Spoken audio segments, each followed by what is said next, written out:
गौतम गणधर वाणी, जिसका कि हम और आप अध्ययन कर रहे हैं, उसमें जो आया है, श्री गौतम स्वामी ने भगवंतों के जो विशेषण दिए हैं, तिलोक नाहेहिम, भगवान आप तीन लोग के नाथ हैं। तिलोकदर्शीहिम, आप तीनों लोगों के दृष्टा हैं, ज्ञाता हैं। तिलोक बुद्धेहिम, भगवान के तीर्थंकर भगवान के 6 विशेषण विशेष दिए हैं।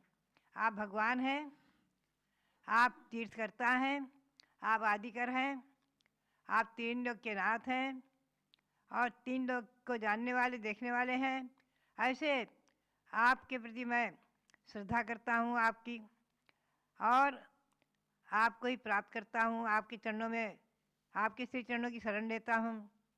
आप में ही मैं रुचि रखता हूँ, विश्वास रखता हूँ और आपका ही स्पर्श करता हूँ। आपके श्री चरणों का स्पर्श कर करके अपने मानव जीवन को सफल और धन्य करता हूँ। इस प्रकार से श्री गौतम स्वामी भगवंतों की भक्ति में कितने तन्मय और कितने उत्सुक और कितनी प्रबल उनकी भक्ति भव्यात्मा। चिंतन करिए आप। एक प्रकरण आया है आदि पुराण में, महापुराण में, बड़ा रोचक सुंदर, कि जिस समय भरत चक्रवर्ती भगवान ऋषभदेव के संवत्सर में पहुँचते हैं और उनकी वंदना करते हुए स्तुति कर रहे थे कि उन्हें इतने परिणामों में निर्मलता हुई कि अवधि ज्ञान प्रकट हो गया। भव्यात्माओं, जिस अवधि ज्ञान को प्रकट करने के लिए मुनि तपस्या करते हैं, खूब तपस्या आदि करते हैं, जो अवधि ज्ञान मनोपर ज्ञान होता है। और भरत को गृहस्थाश्रम में रहते हुए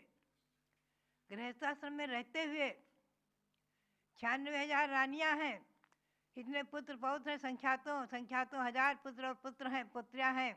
लिखा है संख्याओं पुत्र पुत्रियों, चक्रवर्ती के संख्यातों पुत्र पुत्रियां रहती हैं। ऐसे चक्रवर्ती भरत भगवान की भक्ति करते करते अवधि ज्ञान प्राप्त कर लेते हैं। पावापुरी में एक महामुनि भगवान के श्री चरणों की वंदना कर रहे थे, उन्हें मनोपर ज्ञान प्रकट हो गया। तो भव्यात्माओं, भक्ति की महिमा कितनी है, हम और आप चिंतन करें। सठखंडागम में लिखा भी है कि जिन विमदंशनेन मिच्छत्तस्य अपि निहत्य निकाचितस्य अपि कम करावस क्षय दंथना दो। जिन बिंब के दर्शन से, जिनेंद्र भगवान की प्रतिमा के दर्शन से,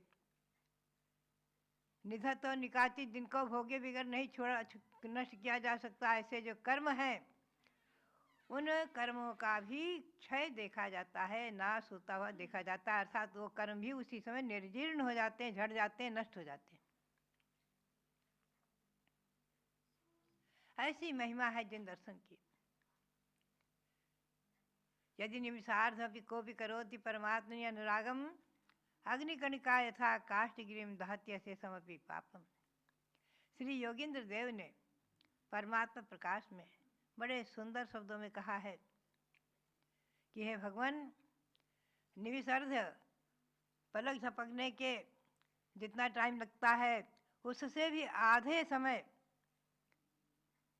यानी 1 सेकेंड मात्र भी, जो आपके श्री चरणों की भक्ति करता है, ध्यान करता है, आपके श्री चरणों में अनुराग करता है, अनुराग विशेष राग करता है, प्रीति करता है, प्रेम करता है, आपके श्री चरणों में एकदम तन्मय होता है,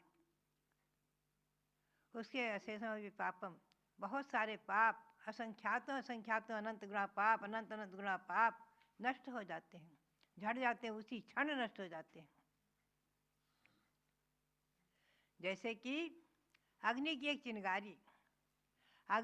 चिंगारी ही न जाने कितने फूस के ढेर को जला डालती है, फूस की झोपड़ियों को भस्मसात कर देती है। उसी प्रकार से आपके श्री चरणों की भक्ति सब पापों को नष्ट करने वाली है। तो भव्यात्माओं, बात यही है। यहाँ श्री गौतम गणधर वाणी में भी भगवान की भक्ति का महत्व बतलाते हुए कहा है कि थई सुआ थुई सुआ अठक खाने सुआ।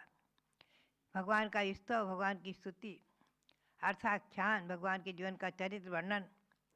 भगवान के जीवन के चरित्र का वर्णन पढ़ते ही आस्ताम अचिंत महिमा तो संस्तवस्ते नामा पिपाति भवतो भवतो जगंती। श्री कुमुदचंद्र आचार्य ने कल्याण मंदिर में बहुत सुंदर पंक्ति कही है। वो कहते हैं, भगवान आस्था अचिंत महिमा जन संस्तवस्ते, आपके स्तवन की महिमा तो हम उसका क्या वर्णन करें। नामा पिपाति भवतो भवतो जगंती, आपका नाम भी संसार से भवजीवों को पार कर देता है, पवित्र कर देता है, पावन कर देता है। आपका नाम भी, नाम मात्र केवल नाम, ऋषभ देव, आपने कहा ऋषभ देव, ऋषभ देव नाम लेते ही तमाम पापों का नाश हो गया। अजितनाथ का नाम लेते ही तमाम पापों का नाश हो जाता है।